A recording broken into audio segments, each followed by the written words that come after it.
এইখানে যেটা আমি সাংবাদিকদের দৃষ্টি আকর্ষণ করছি, আমাদের এই কাজে নিয়োজিত পোর্টার আছে 1326 জন, যাদের গত 9 মাস যাবৎ তারা তাদের নির্ধারিত বেতন পাচ্ছে না। তাদের মনে এটা একটা বিশাল কষ্ট। আর আমাদের অ্যারাউন্ড 26,000 স্বাস্থ্য সহকারী, স্বাস্থ্য সহকারী কর্মী আর স্বাস্থ্য পরিদর্শক মিলে আছে প্রায় 25,000 প্লাস। এদের একটা অনেক দিনের দাবি ওনাদের গ্রেড উন্নীত করা, একটু ইজ্জত বৃদ্ধি করা। টাকার দিক থেকে কোনো কম্পেনসেট করতে হবে না, তারা টাকা বৃদ্ধি হওয়ার যে গ্রেডটা ওটা অলরেডি দে হ্যাভ সুপারসিডেড, অতিক্রম করেছে, শুধু গ্রেডটা উন্নত করো। গত অনেক দিন যাবত এদের এটা দাবি, কিন্তু কেন যে আগের সরকার করেনি খতিয়ে আমরা দেখি নাই সত্যিকার ভাবে এখনো। আমি আপনাদের মাধ্যমে আশ্বস্ত করতে চাই, আমরা পোর্টারদের বেতন এবং স্বাস্থ্য সহকারী সহকর্মী পরিদর্শকদের দাবি উন্নীত করলে এটা সম্পূর্ণরূপে আমাদের বিবেচনা নেই। ইনশাল্লাহ আমরা তাদের সন্তুষ্টি আনার জন্য বদ্ধপরিকর। আমরা মন্ত্রণালয়ের লেভেলে একটা পর্যালোচনা কমিটি আমরা এরই মধ্যে করেছি। আমরা ওনাদেরকে স্বাস্থ্য সহকারী স্বাস্থ্যকর্মী এবং স্বাস্থ্য পরিদর্শকদের প্রতিনিধিদের আজকের ভিতরে, না পারলে আগামীকালের ভিতরে ডেকে আমরা জিনিসটা ফয়সালা করব সন্তোষজনক ভাবে, যাতে ওনারা খুশি হন। আমার শুধু অনুরোধ থাকবে, জাতীয় এই দুর্যোগের সময় আমাদের সন্তানেরা যখন মারা যাচ্ছে তখন যেন মাঠ লেভেলে আমাদেরকে পূর্ণ সহযোগিতা করা হয়।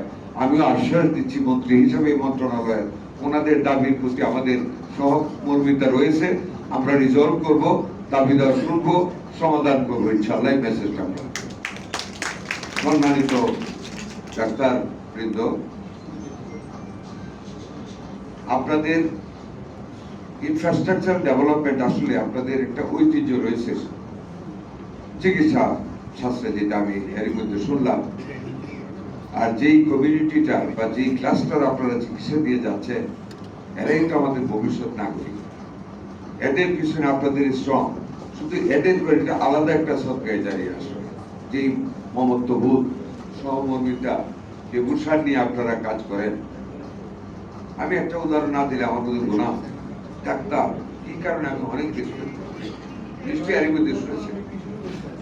আমি যখন ঢাকা বিশ্ববিদ্যালয়ের ছাত্র সেকেন্ড ইয়ারে, এটা স্বাধীনতার পূর্বে, পরে 72 মাঝে ঈদুল আজহার দিনে আমার বাড়িতে হঠাৎ আমি শ্বাস টানতে পারছেন, কি জানি আমার গিটটা দিয়ে রাখতেছে, একদম স্লোলি আমার উপরে শ্বাস টানতে হয়, স্লোলি ছাড়তে হয়।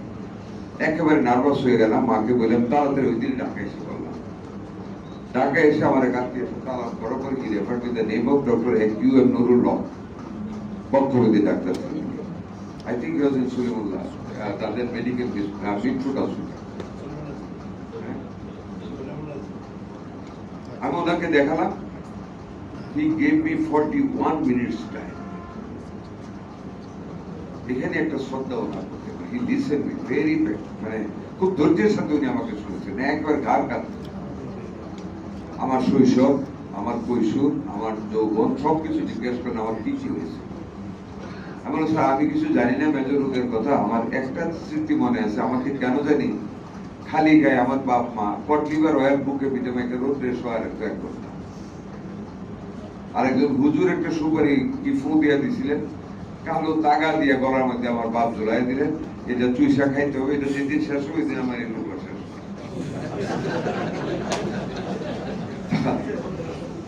আমার যতটুকু মনে করে আমার বয়স বৃদ্ধির সাথে সাথে আমি কোনো শ্বাসকষ্ট আমার ছিল না। এই গতকাল আমার এই প্রোগ্রামটা হয়েছে, উনি অনেকক্ষণ শুনে 41 মিনিট পরে অল্প কথা বলতেন। উনি বললেন যে আপনি একটা এক্সরে করে নিয়ে আসেন ডেল্টা থেকে, 3 নম্বর রোডের মোড়ে মনে হয় 4 নম্বর। আমি একটা এক্সরে করালাম, পরের দিন আফটারনুনে গেলাম, উনি দেখে বললো যে আপনার অন্য কোনো খারাপ কোনো রোগ নেই, আপনার শৈশবে একটু অ্যাজমা ছিল, ওইটাই আপনাকে রিপিট করে একটা এখন দেখা যাচ্ছে। ওষুধ দিলেন 2 মিলিগ্রামের একটা বেন্টুলিন আর নিফেকার 10 mg, এই দুইটা ওষুধ 1 মাসের জন্য দিলেন।